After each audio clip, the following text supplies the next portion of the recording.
told you they was pulling us over. What are they pulling us over for? That's a good question. Oh, we got more somebody, y'all get people here, because I might get locked up today. You want to get out? Hell yeah, I'm getting out. Not, well, I'm a passenger. I'm allowed to get out. I'm allowed to get out. I'm a passenger. I'm a passenger. You pulled over the driver. Hell yeah, we had seatbelts on. No, it's CPL. Can I see it? Open carry. Do I have to show you? Yes, you do. In the state of Michigan. Show me your CPL You right didn't have now. to show you a CPL for open carry. You can't open carry inside a vehicle. I got it in my, I do have one. Okay, It's then in show my it to me. wallet. Can you give me a freaking minute, man? Grab the CPL right I'm now. slow, all right? He wants my CPL because I've got the sidearm on in the car. Retaliatory stop all day long. Really butthurt just to get my name, right? Just to get my name. You should know who I am anyway. Yeah, just to get a name. What little piggies are? That is so butthurt, man. Oh, I'm really worried about it. They're all so proud of themselves. Look at them. Goodness gracious, guys. Take your damn hand off my door. For what? What'd you pull him over for? In? Alright guys, welcome back. And this is where it gets serious. What starts as a routine drive instantly turns into a textbook example of retaliation. The channel sets the tone clearly. This is about knowing your rights and exercising them when dealing with public officials. Almost immediately, multiple officers swarm the vehicle, not because of a clear traffic violation, but because they recognize First Amendment activists. The tension is obvious. The occupants themselves sense what's coming before the lights even flash. Questions start flying. Why are we being pulled over? What law was broken? But no clear answer is given. Instead, authority is asserted without explanation. This opening moment establishes the theme of the entire encounter: power versus the Constitution. The officers move fast, applying pressure early, hoping confusion or fear will lead to compliance. But this group isn't intimidated. Cameras are rolling, voices are steady, and the stage is set for a confrontation that exposes just how fragile unlawful authority becomes when challenged with knowledge. What law did I break? What law did I break? What law did I break? Now you have to articulate what traffic violation he committed, sir. You have to articulate it. You have to articulate it. And he's got it. He's got it. And they done showed it to him. Yeah, it does. Yeah, it does. You have to articulate what traffic infraction he committed, sir. You have to articulate what traffic infraction he committed. You can't just pull someone over because you want to and not articulate what. Wow. Wow, what idiots. Chill out. They want to hurt us. They want to put us down on the ground. Yeah, they do. What were they going to jump for? The reason why, sir, No, there's not. the reason why there's a stop is because he was open carry. Okay, so when he gets inside of a vehicle, he's now got a gun on him, correct? So we need to check to make sure that he has the proper paperwork, which is the CPL or whatever. Are you driving the vehicle? Okay, driving is a privilege, correct? No. When you sign, okay, you know the law so much. When you sign the paperwork at the bottom of your driver's license, when you get your driver's license, does it or does it not state that anytime a police officer asks for your identification, you are to provide that to them? It does. Please give us your driver's license, please. You have to articulate what traffic crime he committed. Sir, right now this is an investigative stop on a weapon in a vehicle. So he's driving the vehicle. Investigated the person with the weapon. Okay. Just let him. Thank you. They're all butthurt. Thank you, sir. I'll give you some pain. We need to check into this to see if it is legit or. Now listen carefully. This is where the stop starts to unravel. The focus shifts to a firearm legally possessed under Michigan law. Officers claim justification based on open carry inside a vehicle, demanding paperwork and asserting control. But the activists immediately push back, demanding articulation of an actual crime. That's the key word, articulate. Over and over again, they ask the same question: what traffic infraction was committed? And over again, it goes unanswered. Instead, officers attempt to redefine the stop as investigative, leaning on vague safety claims rather than specific legal grounds. You can hear frustration creeping into the officers' voices, while the activists remain firm. This exchange highlights a critical reality. Lawful orders require lawful reasons. Without them, authority collapses. The officers know they're being challenged on the record, and the body language tells the story. Backup arrives, voices rise, and confidence begins to crack under constitutional scrutiny. Mansplaining to somebody else. I knew it, Michigan. Go mansplain to somebody else.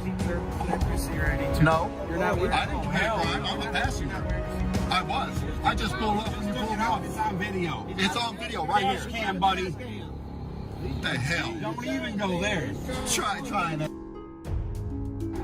You see, remember you told him to stay in the vehicle because he was trying to get I out. was going to get out. You told me to stay in the vehicle. And it's on camera right here on the dash cam. I had my seatbelt on and pulled it off as soon as we stopped. Yeah, they love to harass the people. Wow. You got 20 minutes for this traffic stop. Hope y'all know that. After that, it becomes After that, it's lawsuit territory. It actually started about 10 minutes ago. So They're dropping pig on the floor. Oh no, piggy! That's a good place for a pig on the floor. because we're exercising our rights that we have as Americans to protect our government. I mean, And sir, I'm sure you're aware that they explained to you when you got your CPL that inside of a car there is no such thing as open carry. So it's nothing more But than I gave it to you. Why you keep talking about that, dude? Well, sir, I'm just explaining why you No, were I stopped. I'm just understand trying to that. have a pleasant conversation with you. that's I haven't fine. been rude. Y'all all butt hurt because we was over there. And Passive aggressiveness is very rude. I'm not pleasant. How are you? Passive aggressiveness is I'm very having a rude. conversation. you gloved up because you wanted to slam us on the ground. Yeah, all of them. You don't glove up for nothing. Man, Glove up almost maybe every you don't call. have any. Do you? Hold up almost every call. I doubt it. His must have fell in the. Can I get? All right, here's where it turns aggressive. The passenger asserts a basic right, the right to exit the vehicle, and officers immediately resist, issuing commands that contradict established case law. The activists call it out in real time, citing Supreme Court rulings and pointing to the dash camera capturing everything. This isn't emotional chaos, it's structured resistance. Officers attempt to blur the line between driver and passenger authority, hoping the distinction won't be challenged, but it is. Repeatedly. The discussion becomes heated and the gloves come out, literally, signaling a readiness to escalate. That moment matters. Gloves don't go on for conversation. They go on for control. Still, no crime is articulated. No lawful detention is established. The stop stretches on, minute by minute, pushing dangerously close to unlawful detention territory. The activists know it. They say it out loud. And suddenly, the power dynamic starts shifting away from the badges. Get out now? Can I get out?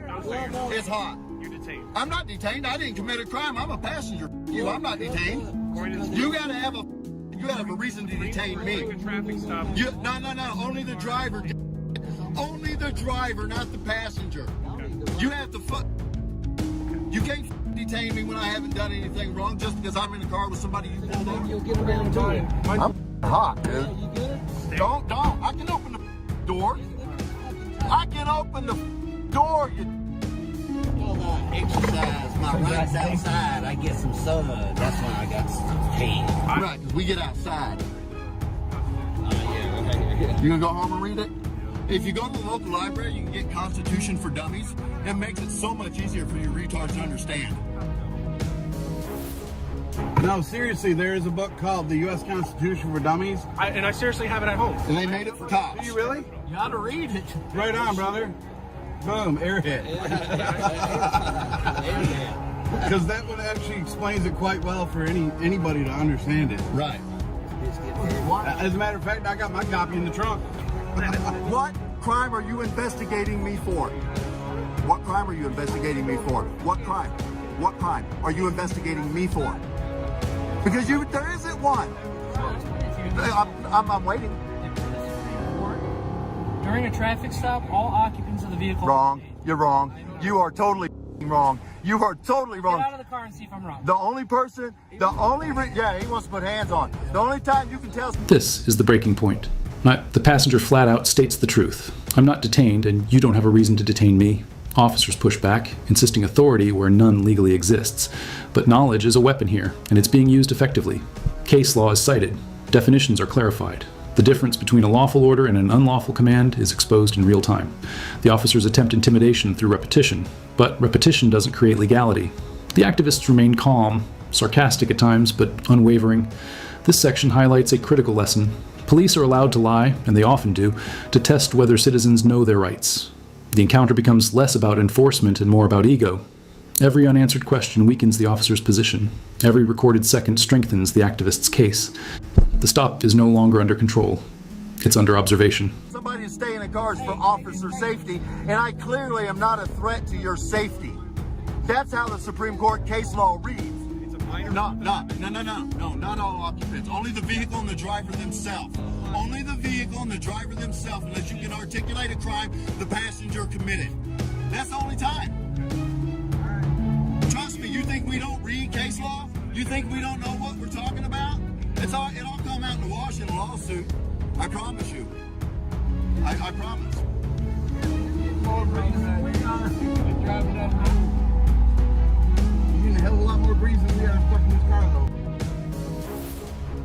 Dude. They think because they read the first line of some case law, they know what case law is. They don't read the whole opinion. Are you serious? Yeah, his body cam be coming out. Cam backing you with his body cam. That's so cute. That's so cute. Yeah, I hear you.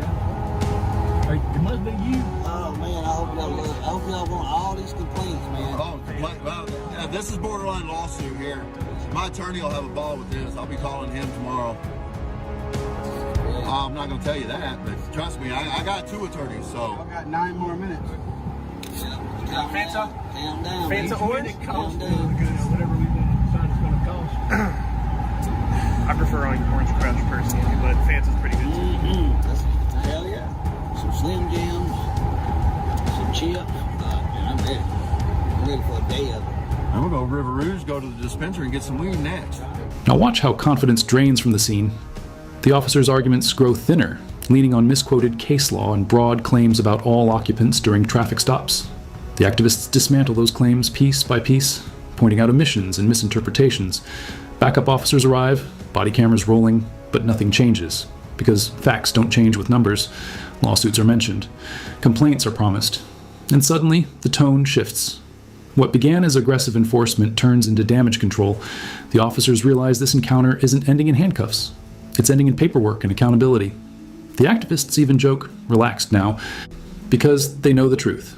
Once you survive the intimidation phase without surrendering your rights, the leverage is gone. The stop drags on only because walking away would mean admitting there was never a legal basis to begin with.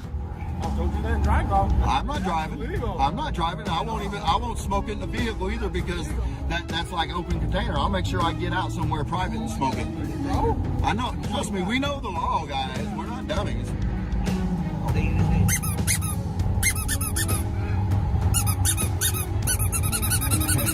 All in here. When you're talking. I thought we were cool. I guess not.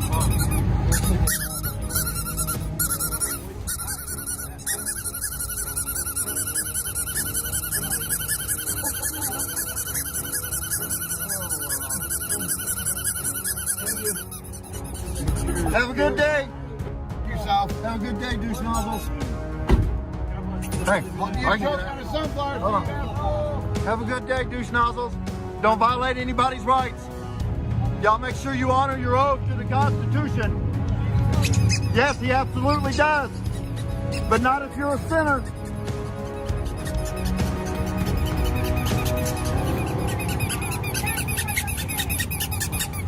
Yeah. We better park. Yeah. Or they'll Hold on, I'm going to get a parking spot. We're gonna park. All right, guys, this is the takeaway, and it matters. The officers finally disengage, sending the activists on their way with forced politeness and bruised authority. No citations, no charges, no crimes articulated, just a lesson captured on camera. The narrator makes it crystal clear. Police are permitted to lie, to bluff, and to issue unlawful orders in hopes you'll comply out of fear or ignorance. That's why knowing your rights is non-negotiable. Recording is essential. Staying calm is essential. Understanding the Constitution is essential. Encounters like this don't just expose misconduct, they educate the public. And that's the real win here. This video isn't about disrespect, it's about accountability. It's about reminding officials of the oath they took. If you don't know your rights, you can lose them without realizing it. And that's exactly why this documentary exists.